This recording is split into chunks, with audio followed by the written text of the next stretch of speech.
할렐루야, 아멘. 어떤 젊은 여인이 공항 게이트 앞에서 탑승을 기다리고 있었습니다. 근데 상황을 보니까 아무래도 이 기다리는 시간이 만만치 않은 거예요. 좀 오래 기다려야 될 것 같은 느낌이 드는 것입니다.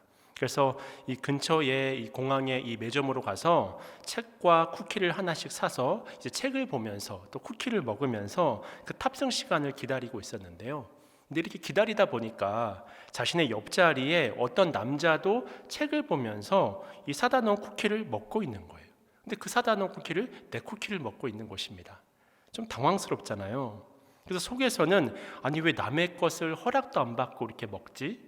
이런 생각이 들었지만 꼭 참았습니다. 그리고 이제 두 번째로 쿠키를 먹는데 그 사람도 똑같이 같이 쿠키를 먹는 거예요. 그러니까 이제 슬슬 막 화가 치밀어 오르는 거죠. 이거 너무하는 거 아닌가? 그런 생각이 들기도 하고, 근데 다 큰 성인이 이 쿠키 하나 때문에 싸우기도 그렇고, 그래서 먹게 두었습니다. 그러다가 이제 마지막 한 개가 남았는데요, 그 남자가 씩 웃으면서 이제는 나머지 반 개를 탁 쪼개가지고 그 여자에게 주는 거예요. 그래서 너무 화가 나기도 하고 어이도 없어서 아니 뭐 이런 사람이 다 있나 하는 심정으로 어이없어서 탑승을 하게 되었다고 합니다. 그리고 이제 비행기의 자리를 잡고 안경을 찾으러 자신의 가방을 열어보았더니 놀랍게도 자기가 몇 시간 전에 책과 함께 구입했던 그 쿠키가 고스란히 남아 있었던 거예요. 그러니까 무슨 일이 벌어진 것입니까? 이 여인이 좀 전에 먹었던 쿠키는 자신의 것이 아니라 그 남자의 것이었던 거예요. 그러니까 무례한 것은 그 남자가 아니라 이 자신이었다고 하는 것을 깨닫게 되니까 너무나도 이 여인이 부끄러웠던 거죠. 사실 이건 우리의 삶도 마찬가지입니다. 우리도 주어진 환경을 자기 생각에만 갇혀서 내가 원하는 것, 내가 보고 싶은 것만 바라보게 되면 상황을 쉽게 오판하기 마련입니다. 이 세상에 나만큼 불행한 사람은 없는 것 같아요. 다른 사람들은 다 행복한 것 같고, 다른 사람들은 다 기쁜 일, 웃음이 넘치는 일, 다른 사람들의 자녀들은 다 잘 되는 것 같은데 나만 이렇게 불행한 것 같은 거예요. 그래서 때로는 왜 나에게만 이런 어려움이 찾아오지? 또는 하나님이 왜 나에게는 이렇게 관심이 없으시지? 왜 내 기도는 이렇게 매번 외면하시지? 이런 생각이 들 때도 있고요. 이렇게 보면 내 옆에 있는 사람들은 다 행복할 것 같은데 나만 이 세상의 그 모든 불행들을 다 가지고 있는 것과 같은 그런 착각 속에 빠질 때가 있다고 하는 것입니다. 혹시 이 자리에 앉아 계신 분들 중에도 그렇게 생각하시는 분들이 있다고 한다면 오늘 이 예배의 자리에서 영적인 눈이 새롭게 열리시는 은혜가 있기를 주님의 이름으로 축원을 드립니다. 오늘 본문을 보면 이 엘리야가 열왕기상 17장 1절에 하나님의 말씀을 선포하면서 드디어 역사의 전면에 등장하는 것을 우리가 확인할 수 있습니다. 우리 열왕기상 17장 1절 말씀인데요, 우리 열왕기상 17장 1절 말씀인데 함께 읽겠습니다. 시작. 길르앗에 우거하는 자 중에 디셉 사람 엘리야가 아합에게 말하되 내가 섬기는 이스라엘의 하나님 여호와께서 살아계심을 두고 맹세하노니 내 말이 없으면 수년 동안 비도 이슬도 있지 아니하리라 하니라. 아멘. 이처럼 놀라운 선포를 하는 이 위대한 장면에서 하나님은 엘리야가 도저히 이해할 수 없는 방법으로 이 엘리야의 삶을 인도해 가시는 것을 우리가 본문을 통해서 확인할 수 있습니다. 그 이해할 수 없는 그 인도의 방법은 무엇이냐면 이 엘리야더러 너는 그리 시냇가로 가서 숨어 지내라고 하는 것입니다. 근데 이렇게 이해가 안 되는 상황 가운데 엘리야가 취한 행동은 무엇이냐면요, 성경을 보면 인간적으로 전혀 이해가 안 되는 상황임에도 불구하고 엘리야가 그리 시냇가로 들어가서 숨어서 지내더라는 것입니다. 그래서 까마귀가 날라주는 양식을 먹고 또 그리 시냇가의 물을 마시면서 그렇게 살아가는 거예요. 그렇다면 하나님께서 오늘의 본문을 통해서 우리에게 주는 메시지는 무엇일까? 오늘은 좀 본문을 중심으로 좀 크게 두 가지로 나누어서 하나님의 은혜를 나누고자 하는데요. 그럼 첫 번째로 하나님께서 엘리야를 그리 시냇가로 보내시면서 우리에게 깨닫게 하시는 하늘의 지혜는 무엇일까? 그것은 바로 그리 시냇가는 하나님의 훈련의 자리라고 하는 것입니다. 그렇습니다. 하나님 우리를 사랑하시기 때문에 때로는 고통도 허용하시기도 하고요, 때로는 훈련을 시키셔서 우리를 순종의 자리로 이끌어 가신다고 하는 것입니다. 그래서 우리는 인내함으로 하나님께서 훈련시키는 그 모든 과정들을 묵묵히 순종해야 하는 거예요. 여러분, 앞서 살펴봤듯이 엘리야의 등장은 너무나 당당한 모습이지 않았습니까? 게다가 다 아시다시피 아합이라고 하는 사람은 한 나라의 왕이잖아요. 근데 이 왕이라고 하는 자가 어떤 사람이냐면 너그러운 왕이 아니라 너그러운 왕이 아니라 악랄함과 악함이 역대의 왕 중에 아주 극악했던 그런 왕이었다고 하는 사실입니다. 근데 엘리야가 그런 아합 왕 앞에서 하나님의 이름으로 얼마나 당당하게 1절을 보면 선포를 했었습니까? 내 말이 없으면 수년 동안 비도 이슬도 있지 아니하리라 하니라. 하나님의 이름으로 한 나라의 최고 권력자 앞에서 아무런 두려움 없이, 아무런 염려나 걱정이 없이 아주 당당하게 선포하는 선지자 엘리야의 모습을 우리가 확인할 수 있지 않습니까? 근데 이렇게 애써 선포를 했는데 하나님께서 갑자기 엉뚱한 이야기를 하시는 거예요. 뭐라고 하시는지 열왕기상 17장 2절과 3절 말씀입니다. 여호와의 말씀이 엘리야에게 임하여 이르시되 너는 여기서 떠나 동쪽으로 가서 요단 앞 그리시네가에 숨고. 엘리야가 보았을 때는 도저히 이해가 안 되는 상황이 벌어진 거예요. 하나님의 말씀이 임하더니 너는 여기서 떠나서 이제는 요단 앞 그리시네가로 가서 숨어서 지내라 라고 하는 것입니다. 아니, 하나님이 명령하셨잖아요. 그래서 아합 왕한테 여호와의 이름으로 선포하지 않았습니까? 그러면 말씀이 이루어지고요, 아합 왕은 고난을 당하고 이처럼 말씀이 선포되어졌던 방향으로 일이 착착 진행되어져야 할 것 같은 그런 상황에서 선포만 하고 3년 동안 잠적해서 숨어 있다고 한다면 방금 자신이 선언한 그 선포라고 하는 것은 어떻게 되는 것입니까? 너무나 황망한 상황이 벌어진 것입니다. 아합이 자기를 어떻게 보겠으며 주변 사람들이 자기를 허풍쟁이라고 보지는 않을까, 비난하지는 않을까, 이런 이해가 되지 않는 상황을 하나님이 명령하신다고 하는 것입니다. 게다가 4절과 6절 말씀을 보니까요, 숨어서 이제는 까마귀가 가져다주는 먹이를 먹고 목숨을 연명하라고 하는 거예요. 너무 비참한 지경에 이르게 된 것입니다. 여러분, 이것이 우리가 바라는 영웅의 모습은 아니잖아요. 근데 왜 하나님은 그 아합 왕 앞에서 그렇게 당당하게 하나님의 말씀을 선포한 다음에 그렇게 그리시네가로 가서 숨어 지내도록 그렇게 엘리야를 이런 상황 속으로 밀어넣는 것일까요? 그것은 바로 이 모든 과정이 하나님의 훈련이었다고 하는 사실입니다. 사실 이건 엘리야만이 아니죠. 여러분, 성경을 보게 되어지면 모세를 보시면 하나님이 쓰시기 전에 여러분도 다 잘 아시다시피 40년이라고 하는 시간을 광야에서 훈련의 시간으로 보내지 않습니까?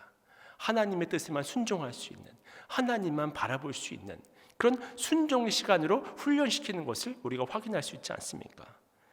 또한 이스라엘 백성들은 출애굽한 후 광야에서 또 40년을 방황한 후에 가나안 땅으로 들어갔고요, 다윗도 사울에게 쫓겨서 광야 생활을 하지 않았습니까?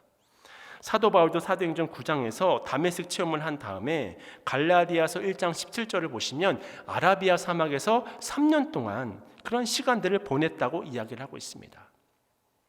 그리고 우리 예수님도 공생애를 시작하시기 전에 40일 동안 금식을 하시지 않으셨습니까? 이때 금식으로 끝났습니까? 마귀에게 3가지 시험을 받으시고 그때서야 이제는 공생애를 시작하시는 모습을 우리가 사복음서를 통해서 확인할 수 있다고 하는 것입니다. 결과적으로 이 기간 동안 이들이 받았던 훈련이 무엇이냐면 바로 하나님만 바라볼 수 있는 믿음의 훈련을 했었다는 거예요. 하나님께 나아갈 수 있는 겸손이었다고 하는 것입니다. 나의 능력이라고 하는 것이, 나의 원천이라고 하는 것이, 그것은 나에게로 기인한 것이 아니라 살아계신 하나님으로부터 그 모든 능력과 권세가 주어진다고 하는 사실을 깨닫게 하시는 과정이었다고 하는 것입니다. 이렇게 훈련을 받은 사람이 환난 중에도 인내할 수 있지 않겠습니까? 이렇게 훈련을 받은 사람이 어떤 어려운 가운데 있더라도 주님만 바라볼 수 있는 능력의 종이 될 수 있는 것이 아니겠습니까? 사실 저도 이 본문을 앞에 놓고 참 많은 생각을 했는데요. 왜냐하면 엘리야가 처해 있는 이 난감한 상황은 바로 오늘을 살아가는 우리의 모습과 별반 다른 것이 없기 때문입니다. 이때 우리가 가져야 할 생각이 무엇입니까? 저는 그런 상황을 경험할 때마다 항상 스스로에게 던지는 문장이 있는데요. 그것은 바로 하나님은 항상 옳으시다고 하는 것입니다. 그러면 그때부터 지혜가 생기는 거예요. 다 이해할 수 없습니다. 내 스스로는 하나님의 그 지혜를 판단하거나 또는 어떤 것들도 결정할 수 없습니다. 하지만 중요한 것은 하나님은 항상 옳으시다고 하는 것입니다. 그러면 그 다음부터 지혜가 생기는 거예요. 하나님은 항상 옳으신 분이지, 이 상황에서 그럼 내가 어떻게 반응하기를 바라시는 것일까? 하나님은 항상 옳으신 분이시지, 그럼 나는 어떻게 이 문제를 풀어가야 하는 것이지? 사실 우리가 어려운 상황이나 위기를 만났을 때는 우리의 삶이 흔들리는 것은 바로 두려움과 염려에 쫓기기 때문이거든요. 그러다 보면 조급해지고 불안해서 잘못된 실수를, 더 큰 실수들을 너무나도 쉽게 범해버리는 것들을 우리는 경험하게 됩니다. 그래서 사실은 문제를 풀려고 어떤 일들을 결정한 것인데 그것이 더 큰 문제를 낳고 더 큰 문제를 낳고 조급하기 때문이죠. 우리 안에 염려가, 두려움이 가득하기 때문이라고 하는 것입니다. 그래서 우리는 뜻하지 않는 위기를 만났을 때 항상 나의 관점이 아니라 하나님의 관점으로 그 상황을 다시 바라보는 것입니다. 말씀을 시작하면서 말씀을 드렸던 그 쿠키 때문에 화가 난 여인처럼 스스로 갇혀버린 그 시각으로 상황을 판단하지 않는 것입니다. 그리고는 하나님께서 나에게 베풀어 주신 은혜를 다시 한번 곱씹어 보는 거예요. 그리고는 진리를 선포하는 것입니다. 분명 하나님은 나를 너무나 사랑하시는데, 분명 하나님은 나를 향해 놀라운 계획을 가지고 계시는데, 이렇게 내 스스로 선포하다 보면 결과적으로 항상 이런 결론에 도달하게 되더라고요. 아, 그렇구나. 하나님은 이와 같은 시련을 통해서 나를 더욱더 크게 사용하기를 원하시는 것이구나. 이렇게 나의 환경을 새롭게 하시는 것은 이것을 통해서 뭔가 새로운 것들을 계획하고 계시는 것이구나. 나를 단련시키고 계시는 것이구나. 내가 할 것은 지금 이 순간 주님을 더욱더 바라보는 것이구나. 더욱더 내 생각과 내 마음을 하나님이 원하시는 모습으로 바꾸어 달라고 무릎을 꿇고 기도해야겠구나. 여러분, 이것이 바로 올바른 그 모든 문제를 풀어나가는 핵심 열쇠가 되어진다고 하는 것입니다. 우리는 모든 상황 중에 그 단계까지 나아갈 수 있어야 한다는 거예요. 그러면 여러분은 그 상황을 능히 이겨낼 수 있는 줄로 믿습니다. 그 누구나 이겨낼 수 있습니다. 근데 내가 내 힘으로, 내 경험으로, 또 내가 가지고 있는 어떤 무언가를 가지고 해결하다 보면 더욱더 큰 어려움에 봉착하게 되는 거예요. 기다림이 필요합니다. 하나님께서 일하시는 것들을 기다림이 필요합니다. 하나님께 묻고 하나님의 응답을 받는 그 기다림이 우리에게는 필요한 거예요. 그러면 일어서는 정도가 아니라 축복의 통로가 되어서 여러분을 통해서 수많은 사람들이 살아나는 것을 경험하게 될 수 있다고 하는 것입니다. 이때 우리의 영안이 열려버리는 거죠. 사실 대부분의 사람들은 익숙한 것을 좋아하지 않습니까? 왜냐하면 익숙하면 그만큼 평안하고 안정감이 있기 때문입니다. 근데 엘리야를 보면요, 계속해서 자신의 초소를 옮겨가고 있거든요.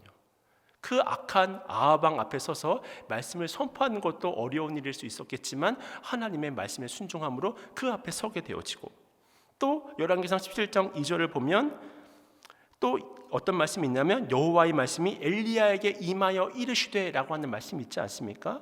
또 그 말씀이 임했을 때 엘리야는 하나님이 다시 말씀하시기 전까지 그리 시냇가에서 3년이라는 시간을 숨어 지낸단 말이죠. 그리고 열왕기상 17장 8절에 하나님이 또 말씀하십니다. 열왕기상 17장 8절 말씀 우리 함께 읽겠습니다. 시작. 여호와의 말씀이 엘리야에게 임하여 이르시되. 이때까지 기다리는 거예요. 여호와의 말씀이 엘리야에게 임하여 일하시되, 하나님의 말씀이 임할 때까지 우리는 기다리는 것입니다. 그리고 또 하나님이 명하시니까 이제는 또 다른 훈련의 과정을 거치고 나서 그 지경을 하나님께서 넓혀주시는 거죠. 그래서 이제는 사르밧에 있는 과부에게로 찾아가는 거예요. 이렇게 엘리야는 그런 훈련의 과정을 거쳐서 하나님께만 순종하는 그 방법을 배워나갔던 것입니다. 저는 여기서 예배드리는 여러분들도 하나님의 이끄심을 매 순간 경험하시기를 바랍니다. 그래서 어느 복음성가의 가사처럼 주님이 말씀하시면 내가 나가고, 주님 뜻이 아니면 내가 멈춰서고, 절대로 우리가 신앙생활하면서 주의해야 될 것은 무엇이냐면 하나님보다 앞서서는 안 돼요. 하나님보다 앞서가서는 안 됩니다. 늘 하나님 뒤를 쫓아가는 것이 신앙생활이라고 하는 것입니다. 이것은 바로 내가 죽어지는 일을 통해서 가능하게 된다고 하는 것입니다. 이처럼 그리 시냇가는 바로 엘리야의 자아가 무너지고 수동적인 삶을 살 수밖에 없잖아요. 까마귀가 물어다 주는 것만 먹을 수 있고, 또 그리 시냇물이 마르기 전까지 그 주어진 그 물을 마시고 내가 할 수 있는 것이 무엇이 있겠습니까? 그냥 숨어 지내면서 하나님의 도움만을 구하는 것, 그것이 바로 진정 가치 있는 삶, 어떤 상황 속에서도 승리할 수 있는 믿음의 자세라고 하는 것입니다. 그런 의미에서 그리시네가는 바로 엘리야의 자아가 무너지고 하나님의 뜻이 온전함으로 세워지는 훈련의 자리였다고 하는 사실, 그 사실을 깨달으시길 축원합니다. 그다음에 두 번째로 이 그리시네가는 어떤 의미를 가지고 있을까? 그것은 바로 이 그리시네가가 하나님이 마련하신 피난처였다고 하는 사실입니다. 훈련의 자리일 뿐만 아니라 하나님의 보호하심과 또 하나님의 돌보심과 또 하나님께서 모든 필요한 것들을 채워주시는 피난처, 안전한 처소였다고 하는 거예요. 우리 과연 그런지 열왕기상 17장 3절 말씀부터 함께 좀 보도록 할 텐데요. 우리 17장 3절은 함께 읽도록 하겠습니다. 시작. 너는 여기서 떠나 동쪽으로 가서 요단 앞 그리시네가에 숨고. 오늘 본문 3절을 보시면 하나님께서 엘리야더러 그리시네가로 가서 숨으라고 말씀하시지 않습니까? 그러니까 그리시네가는 엘리야에게 있어서 하나님만 바라보도록 하는 훈련의 장소이기도 했지만 그의 생명과 영혼을 보호하시기 위한 하나님의 피난처도 되었다고 하는 사실인데요. 왜냐하면 이제 가뭄이 드는 3년 동안에 엄청난 핍박이 불어닥칠 예정이었기 때문입니다. 그때는 아합하고 맞서 싸울 시기가 아니었어요. 엄청난 핍박이 몰아붙일 그 시기였기 때문에 잠시 피해 있어야 할 때였습니다. 이렇게 하나님께서는 우리에게 가장 필요한 것, 가장 좋은 것을 이미 알고 계시고 그 뜻대로 우리를 인도해 가신다고 하는 것입니다.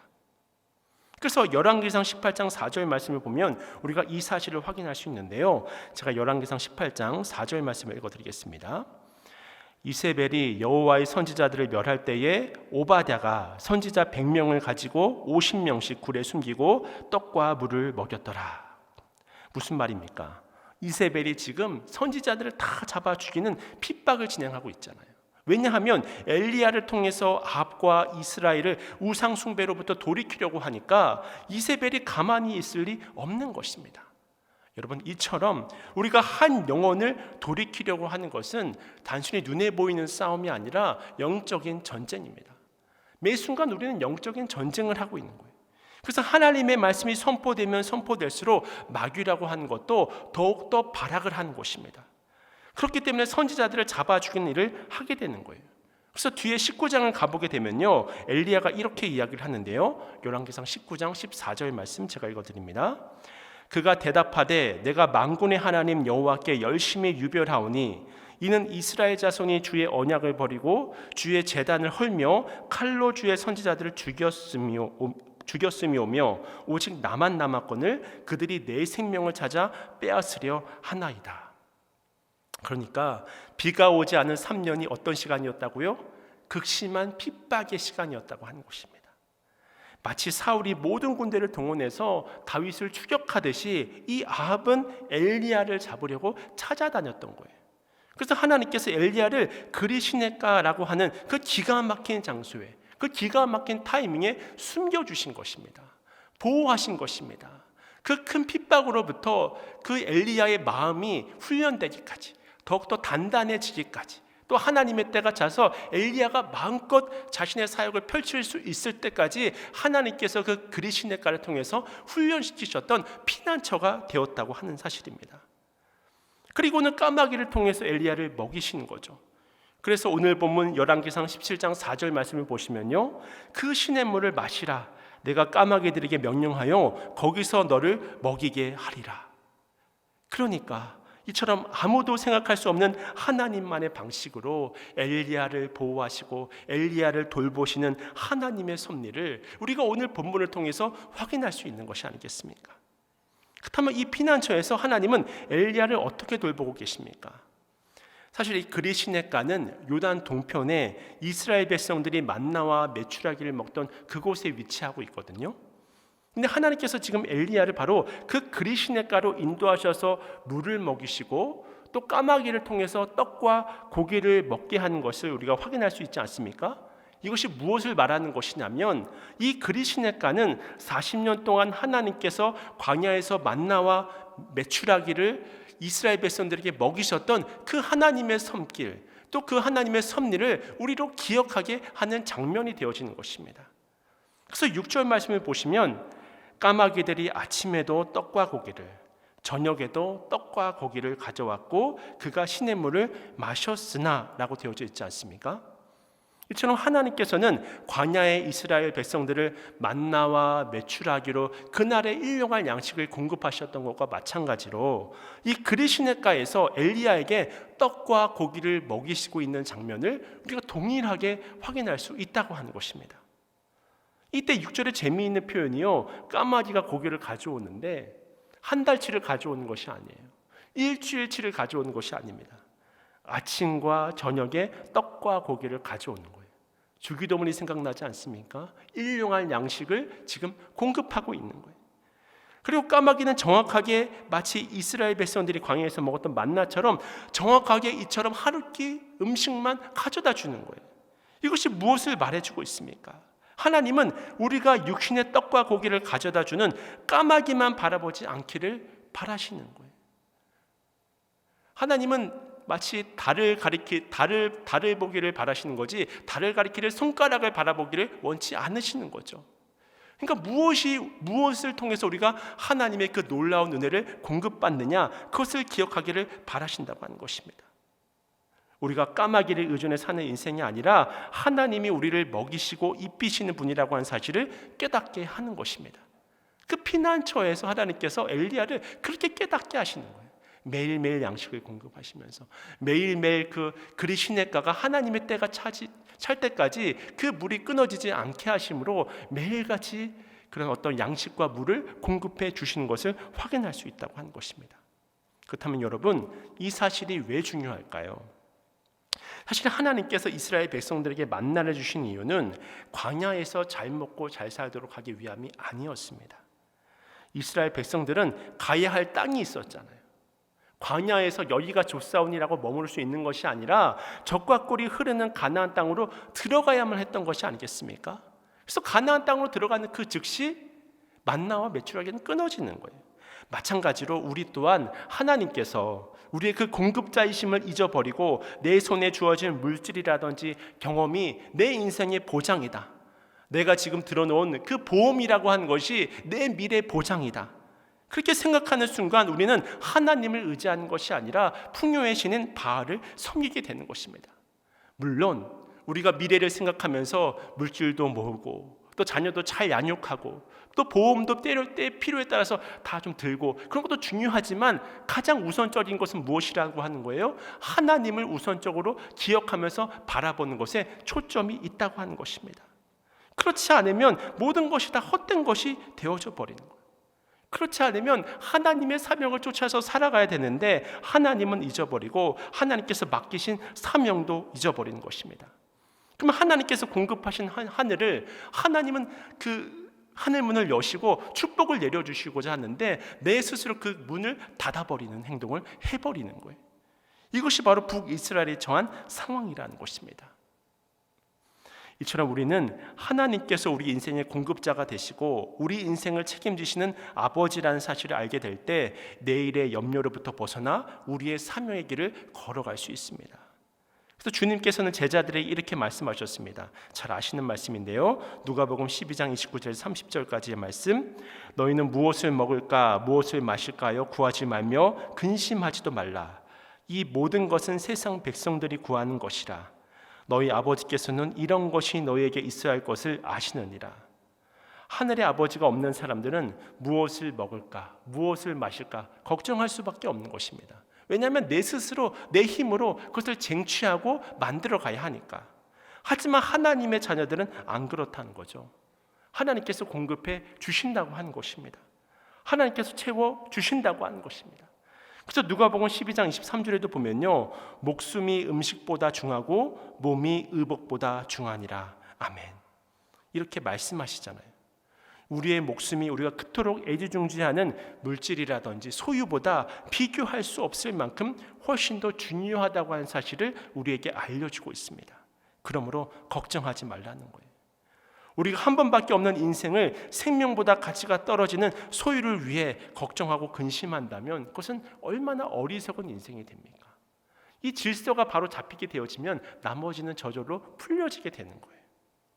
우리의 하나밖에 없는 생명의 가치가 소유가 아니라 우리보다 더 위대한 우리의 창조자 되신 그 하나님, 그분의 나라와 그 뜻을 위해서 부름받고 쓰임받는 그런 인생이 될 때 우리의 인생은 복된 인생, 하나님의 축복이 날마다 거하는 그런 아름다운 인생이 될 수 있다고 하는 것입니다.